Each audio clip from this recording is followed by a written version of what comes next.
दोस्तों नमस्कार। आज आज़ाद का अड्डा के अपने आज़ाद टॉक्स में मैं आपके लिए लेकर आया हूँ एक नया शो, एक नई जानकारी जो मुझे लगता है आपको होनी चाहिए। आज से मैं इस तरीके के छोटे छोटे वीडियो आप लोगों के सामने लेकर आऊँगा जिसमें नई जानकारियाँ, नई कहानियाँ, नए किस्से आपके सामने मैं पेश करूँगा। तो आज मैं आपके सामने लेकर आया हूँ एक कहानी डोडा बर्फ़ी की कि इसका उद्गम कहाँ हुआ, कैसे हुआ। बात 1912 की है जब एक पहलवान जिनका नाम था हरबंस विज पहलवानी करते थे। उन दिनों 1912 काफ़ी पुरानी बात हो गई। तो उस वक्त के जो युवा थे वो अपने आप को ये पहलवानी में बहुत अपने आप को इन्वॉल्व किया करते थे। ये बात मैं कर रहा हूँ आपको उतरते पंजाब की, यानी पंजाबी में उसे कहते हैं लहंदा पंजाब। लहंदा पंजाब यानी कि उतरता पंजाब।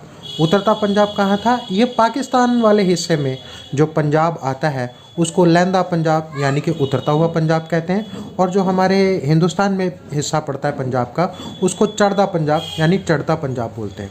तो लहंदा पंजाब में हरबंस विज जी पहलवानी करते थे। तो पहलवानी के दौरान उनको काफ़ी सारी चीज़ें न्यूट्रिशन और प्रोटीन वगैरह के, और हाँ क्या नाम है आपको, कैलोरीज़ के मामले में बहुत सारी चीज़ें इनटेक करनी पड़ती थी काफ़ी मात्रा में। जैसे कि बहुत सारा दूध हो गया, बहुत सारे मतलब ड्राई फ्रूट्स हो गए। तो वो काफ़ी सारा इनटेक करना पड़ता था, तब जाके बॉडी को बनाने में मशक्क़त लगती थी। तो हुआ ये कि वो उस हैवी इनटेक से काफ़ी बोर हो गए और उन्हें लगने लगा कि यार ये तो काफ़ी कुछ करना पड़ता है, समय भी बहुत लगता है उसमें। तो एक बार उन्होंने दूध में सब डाला और उसको खौलाना शुरू कर दिया। खौलाते खौलाते खौलाते खौलाते इतना खौला दिया कि जैसे खोया बनता है उस खोए के रूप में पहले वो दूध पिंक हुआ, पिंक से ब्राउन हुआ, ब्राउन से हैवी ब्राउन हुआ, और वो एक चिपचिपा सा एक वो बन गया हलवा सा। उस हलवे को उन्होंने एक प्लेट में लगाया और फिर उसकी बर्फ़ियाँ टाइप में काट दी, और बर्फ़ी काट के जब वो उसको खाया तो उनको बहुत स्वाद लगा।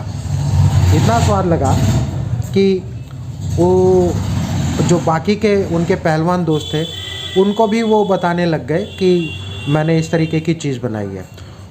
तो जब उनके बाकी साथी पहलवानों ने उसको खाया तो बहुत स्वाद लगा उनको। तो उसका नाम क्या रखा जाए? तो उन्होंने उसका नाम रखा दोदा बर्फ़ी। दोदा यानी पंजाबी में दोदा कहते हैं, हिंदी में उसे दूध बोलते हैं, तो वो दोधा हो गया हिंदी में। पंजाबी में था दोदा बर्फ़ी। अब वो दोदा बर्फ़ी का नाम काफ़ी फेमस होने लगा। आसपास के जो बाकी के ज़िलों के पहलवान थे वो भी आके उनसे ऑर्डर दे के बनवाने लगे। तो उनको लगा कि क्यों ना एक दुकान खोल दी जाए। तो उन्होंने वो दुकान खोल दी और वहाँ पर उन्होंने वो दोदा बर्फ़ी बेचनी शुरू कर दी। और उनका इतना नाम होने लगा कि क्योंकि बनाने की रेसिपी उन्हीं के पास थी और कोई तो ना तो उतनी पेशेंस ले सकता था, कौन खुलाएगा, तो वहीं से वो बिकने लग गया। तो बाकी के जितने पहलवान थे फिर होते होते फिर हलवाइयों ने भी उसको अपनी बाकी की मिठाइयों में शुमार कर लिया और इस तरीके से बहुत फेमस हो गया। 1912 से चलते चलते चलते 1947 आ गया। जब 1947 आ गया तो देश का बंटवारा हो गया।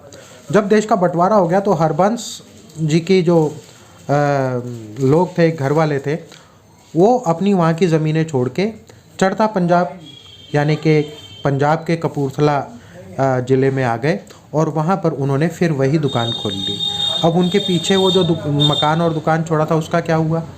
उसमें जिन लोगों ने उस प्रॉपर्टी को अंगेज किया उन लोगों ने भी उस चीज़ को छोड़ा नहीं।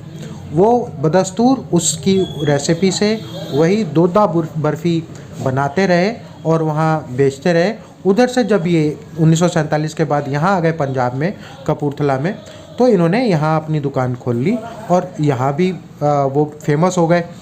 इतने फेमस हो गए कि आज कपूरथला में एक जो चौक है उनकी दुकान के पास, उस चौक का नाम डोडा चौक रख दिया गया है।